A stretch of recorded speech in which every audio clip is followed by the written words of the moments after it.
At the moment when most people are thinking about retirement, about slowing down, about accepting that life has already decided what it will be, Harlan Sanders was sitting alone with almost nothing. No company, no steady income, no reputation that mattered anymore, just a government check that barely covered food. He was over 60 years old.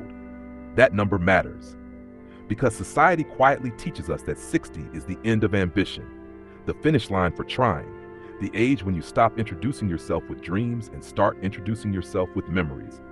But memory was all Harlan Sanders had left. And most of those memories weren't kind. He hadn't failed once or twice. He had failed so often that failure felt normal, familiar, expected. Businesses that collapsed, jobs that disappeared, opportunities that slipped through his hands without ceremony. Nothing dramatic, nothing cinematic, just a long series of endings that never led anywhere new. When people later saw his white suit and confident posture, they assumed authority had always followed him. It hadn't. For most of his life, Harlan Sanders was invisible, not ignored in a tragic way, ignored in an ordinary way. The kind of ignoring that doesn't wound loudly but slowly convinces you that the world has moved on without you. And yet even then, something stubborn remained. Not hope. Hope is loud. This was quieter. It was the refusal to accept that effort expires just because time passes. But before we get to that, before the fried chicken, before the brand, before the name became shorthand for success, we need to sit with who he was when nothing worked. Because this story doesn't begin with belief, it begins with survival. Harlan Sanders was born into instability.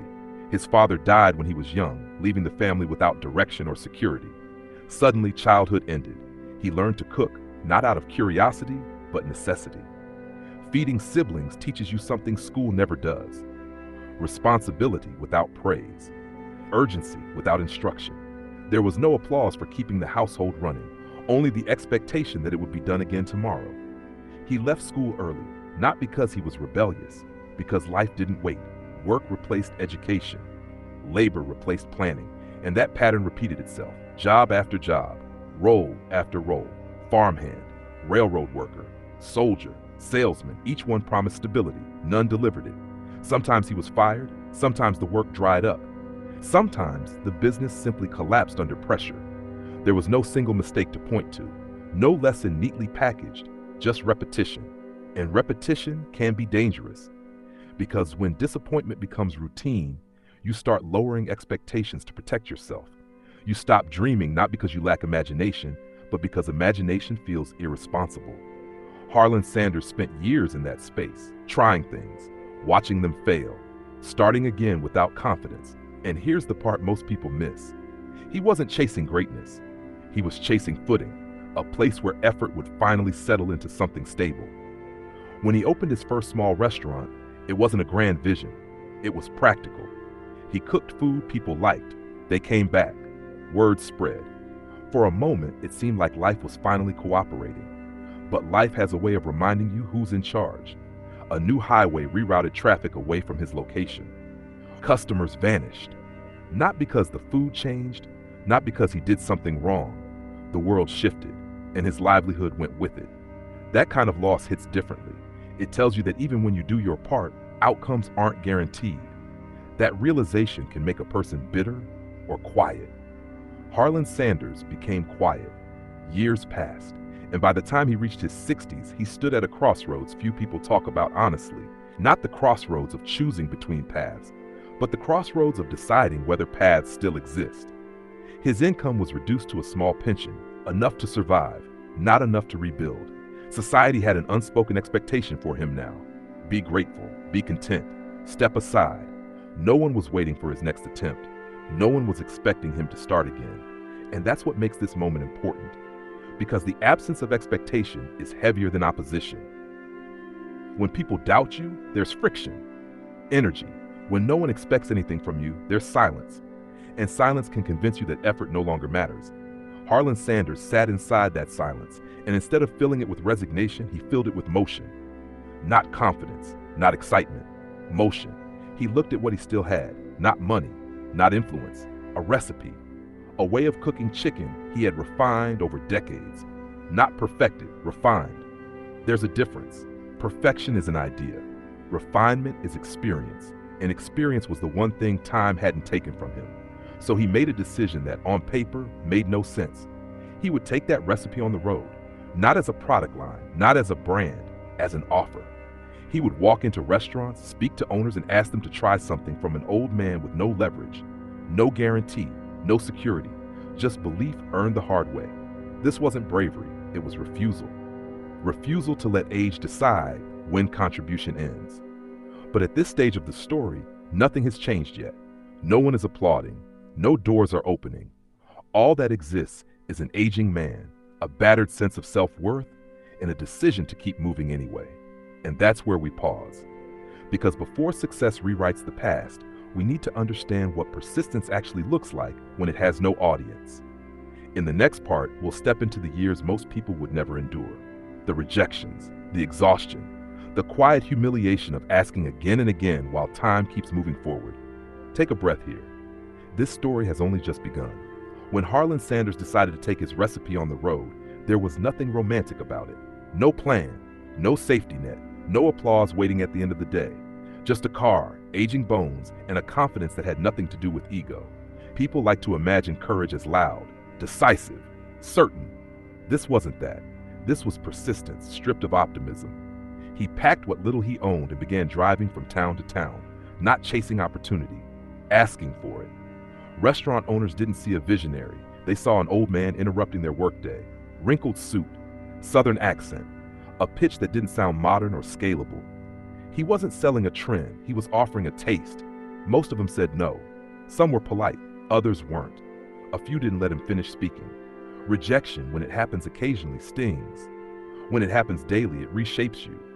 Harland learned how to absorb it without reacting, how to hear no without arguing, how to thank people who dismissed him. That kind of composure doesn't come from confidence. It comes from exhaustion. He had already lost so much that embarrassment no longer had power, and so he kept going, day after day, town after town. Sometimes he slept in his car. Sometimes he relied on kindness from strangers. Meals were simple. Expectations were lower than ever. But there was one thing he refused to change: the recipe. He didn't dilute it, didn't simplify it, didn't rush it. Not because he was stubborn, but because it was the one thing he trusted. Everything else in his life had proven unstable. This at least was consistent. Restaurant owners often ask the same questions. Why should I change what already works? Why should I trust someone with nothing to lose? Why would customers care? Harland didn't argue. He cooked. He let the chicken speak. And even then, most still refused. Because liking something isn't the same as betting on it. People don't reject ideas because they're bad. They reject them because they threaten familiarity. Saying yes to Harland meant risk, new processes, new expectations, potential failure, and failure is expensive. So the refusals continued, hundreds of them, each one slightly different in tone, but identical in outcome. And here's the part that matters. He counted them, not out of bitterness, out of awareness, because each rejection was proof that he was still trying, that he hadn't surrendered to the quiet expectation that older men should fade out gracefully. Time passed, years, not months. While younger people chased beginnings, Harland Sanders lived inside repetition. The same introduction, the same explanation, the same hopeful pause after someone tasted the food. Most pauses ended in polite decline. And still, he drove on. There were moments when logic demanded retreat, when stopping would have been reasonable, when continuing looked irresponsible. But reason isn't always the voice you follow when your life has already taught you that playing it safe doesn't guarantee peace. Harland wasn't chasing late success, he was chasing meaning. The right to say that his years had produced something worth sharing. Eventually, one owner hesitated, not enthusiastic, not convinced, just open. That hesitation mattered, because it wasn't approval, it was possibility. The arrangement was simple. Harland would receive a small fee for every piece of chicken sold using his method. No ownership, no control, just participation. It wasn't victory, it was oxygen. For the first time in years, effort translated into continuation. Words spread slowly, not headlines, whispers. Another restaurant tried it, then another. Nothing explosive, nothing sudden, just gradual acceptance. But even as the recipe gained traction, Harland's life didn't transform overnight. He was still old, still tired, still uncertain. Success didn't erase the years that came before it. It merely arrived late. And late success carries a different weight. There's gratitude, yes, but also grief. Grief for the time that can't be reclaimed, for the energy that no longer exists, for the youth that never benefited from the breakthrough. Harland understood that. He didn't celebrate loudly. He kept working. Because when success arrives after decades of failure, you don't trust it yet. You keep moving in case it disappears. This phase of his life wasn't about scaling. It was about survival with dignity. And dignity, when you've lived long enough without it, feels revolutionary. Pause here. Because this part of the story isn't inspiring in the usual sense. It's repetitive, it's uncomfortable, it asks a question most people avoid. How long are you willing to continue when nothing changes? Harland Sanders answered that question not with words, but with miles driven and doors knocked on. In the next part, we'll sit inside the stretch most people never hear about, the space between the first yes and the moment the world finally notices. That space is longer than you think. Take a breath. We're still not at the turning point yet. The strange thing about the first taste of momentum is how fragile it feels. When a few restaurants began using Harland Sanders' recipe, nothing about his life suddenly looked successful. There were no magazine covers, no congratulatory calls, no reassurance that this time would be different. Just a slightly longer road ahead with a little less doubt than before. People assume that once the world starts saying yes, the fear disappears. It doesn't. It sharpens, because now there is something to lose. Harland felt that tension every morning when he woke up. The worry that this small wave would break and vanish, that interest would fade, that novelty would wear thin. So he stayed close to the process. He watched kitchens carefully, corrected techniques quietly, insisted on patience where shortcuts tempted profit. Not because he was controlling, but because he understood something others didn't. Reputation, once damaged, doesn't recover easily, especially when you're old enough that people already assume you're outdated. Growth was slow, painfully slow. Each new restaurant felt like starting over, new trust to earn, new skepticism to face. And even as the number of partners increased, his financial situation remained tight.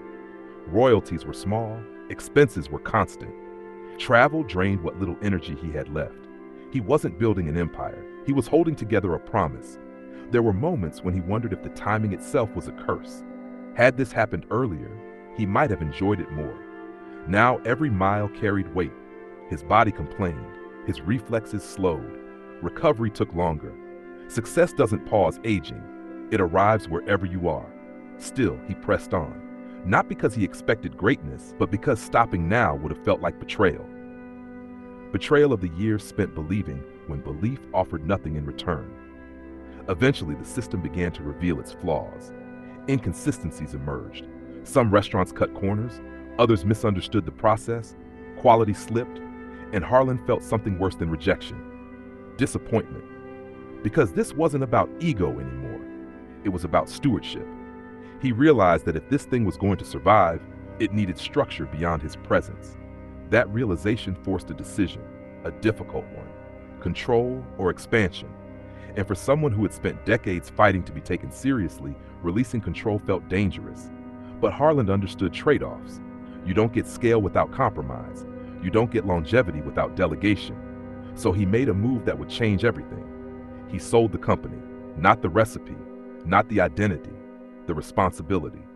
The price was modest by modern standards, but for him it was security. More importantly, it was continuity. The brand would outlive him. That mattered more than wealth. Because success at this stage of life isn't measured by accumulation, it's measured by permanence. Yet even after the sale, his role didn't end. He became the face, the symbol, the reminder of origin. White suit, calm voice, unhurried presence. People began to recognize him, not as a struggling salesman, but as a founder. That transformation is subtle, but it carries emotional consequences.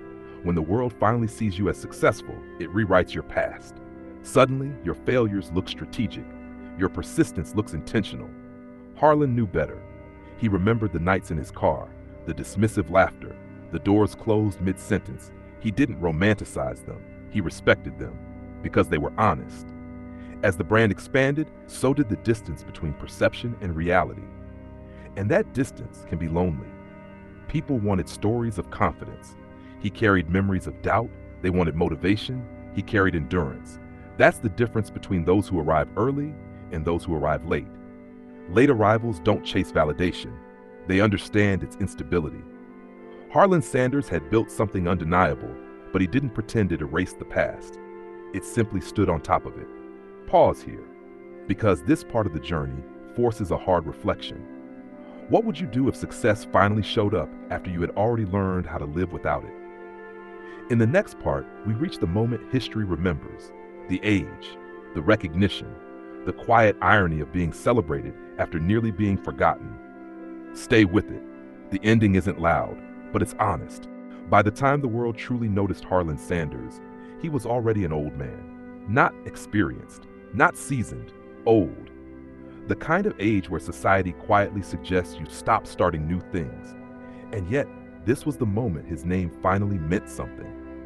Kentucky Fried Chicken began spreading beyond regions, then beyond states, then beyond borders. What once required knocking on doors now attracted invitations. That shift feels surreal when you've spent most of your life being ignored. Harland didn't chase the spotlight, it found him. He stood in front of cameras wearing the same white suit, speaking slowly, deliberately, as if each word had weight. Because to him, it did. Every sentence carried decades behind it. People asked about success. He thought about survival. They asked about vision. He remembered hunger. They wanted a formula. He carried scars. This is the uncomfortable truth about late success. You don't experience it the way the world imagines you do. There is pride, yes, but it's layered. Underneath it sits disbelief, then caution, then a quiet sadness that this moment didn't come sooner. Harland never said that out loud, but his behavior revealed it. He remained grounded, almost distant. Because when you've lived long enough without applause, you don't rely on it for stability. As KFC grew into a global brand, the irony became unavoidable. The same recipe rejected over 1,000 times was now treated as cultural treasure. The same man dismissed as irrelevant was now an icon. History has a cruel sense of timing. It rewards endurance without apologizing for the wait. Harland Sanders lived long enough to see his face become a symbol. Not of genius, not of innovation, but of refusal. Refusal to accept that age disqualifies effort. Refusal to believe that failure defines a lifetime. Refusal to quit simply because quitting would be easier. When he passed away, he didn't leave behind a fairy tale. He left behind a lesson most people don't want to hear. That success does not follow fairness. That effort does not guarantee reward. That persistence is not romantic. It is repetitive, lonely, often humiliating. But sometimes, not always, it is enough. And here is the part worth sitting with. Harland Sanders didn't win because he believed success was inevitable. He won because he acted as if quitting was unnecessary. There's a difference. Belief can fade, habits remain. He kept showing up long after hope stopped motivating him. That is why his story endures, not because he succeeded late, but because he kept moving when stopping made sense. So if you're listening to this and wondering whether it's too late, understand this. Late is not the enemy, surrender is. Pause. Let that settle, because the world doesn't change when you feel ready. It changes when you refuse to disappear quietly. This is not a story about chicken. It's a story about time and the courage to keep walking through it without guarantees. And that, more than anything, is why Colonel Harland Sanders still matters. There is a moment after the applause fades that no one talks about. The cameras leave, the interviews end, the story gets simplified for headlines, and the person, the real person, goes home alone. Harland Sanders lived long enough to experience that silence. People assumed he was complete, finished, fulfilled. But fulfillment doesn't arrive all at once. It arrives in fragments. Sometimes it shows up as relief, sometimes as emptiness. Because when you spend most of your life chasing survival, you don't automatically know how to live inside stability. Harland had spent decades waking up with urgency. Today he woke up with recognition. That change sounds pleasant. It isn't always. He watched the brand grow in ways he no longer controlled. Decisions were made in boardrooms by people who had never slept in a car, never knocked on doors, never tasted rejection for years straight. And that distance between creator and creation can hurt. But Harland didn't fight it. He understood something that only age teaches. Not everything you start belongs to you forever. Sometimes the greatest contribution is letting go without resentment. He focused instead on presence, showing up, representing the origin, reminding the world that behind systems and scale, there was once a man with nothing but patience and flavor. When people asked him what advice he had for young entrepreneurs, he didn't speak in strategies. He spoke in warnings. That failure doesn't care about effort. That talent doesn't protect you from loss. That persistence will cost you comfort, relationships, and sometimes dignity. But he also said this: if you're willing to pay that price, time eventually notices. Not because it's kind, but because it's thorough. Harland Sanders didn't beat time, he outlasted its expectations. And that distinction matters, because most people aren't defeated by one big failure. They're worn down by many small ones. Bills, dismissals, aging bodies, quiet comparisons. Harland felt all of it. He simply refused to let those things be the final sentence. As his life approached its closing chapters, he wasn't chasing expansion anymore. He was reflecting on how close he came to disappearing unnoticed, on how easily his story could have ended earlier, not with tragedy, but with quiet resignation. And that's the most dangerous ending of all. Not collapse, acceptance. The kind where you tell yourself, this is just how life turned out. Harland never accepted that, even when he had no proof that persistence would be rewarded. That's why this story matters far beyond business. It's about resisting the pressure to shrink, to lower expectations until disappointment becomes manageable. He didn't keep going because he expected greatness. He kept going because stopping felt like a lie. Pause here, because this is the question this story leaves behind. Not, will I succeed, but who do I become if I stop trying? In the next and final part, we won't talk about legacy as history. We'll talk about it as something personal. What remains after effort, after failure, after time has taken its share. Stay with me. This ending is quiet, but it stays with you. Near the end of his life, Harland Sanders was often asked the same question: how does it feel to finally make it? He never answered quickly, not because he didn't know what to say, but because the truth didn't fit inside a sentence people wanted to hear. Because making it suggests arrival, and arrival suggests rest. Harland didn't experience his life that way. To him, life wasn't a straight road that eventually rewarded patience. It was a long negotiation with uncertainty. Sometimes he won ground, often he lost it, but he stayed in the conversation. When he looked back, he didn't see failure as the opposite of success. He saw it as its environment, the place where character forms when no one is watching. He understood something most people only realize too late. That time doesn't punish you for failing. It punishes you for disengaging. The years when nothing worked were not wasted years. They were training. Training in humility, training in restraint, training in continuing without encouragement. And that training shaped the man more than the success ever did. By the time recognition arrived, he no longer needed it to feel legitimate. That's why he carried himself calmly. That's why he never sounded bitter. Not because life had been fair, but because he had made peace with its unfairness. Harland Sanders didn't die rich in the way headlines measure wealth.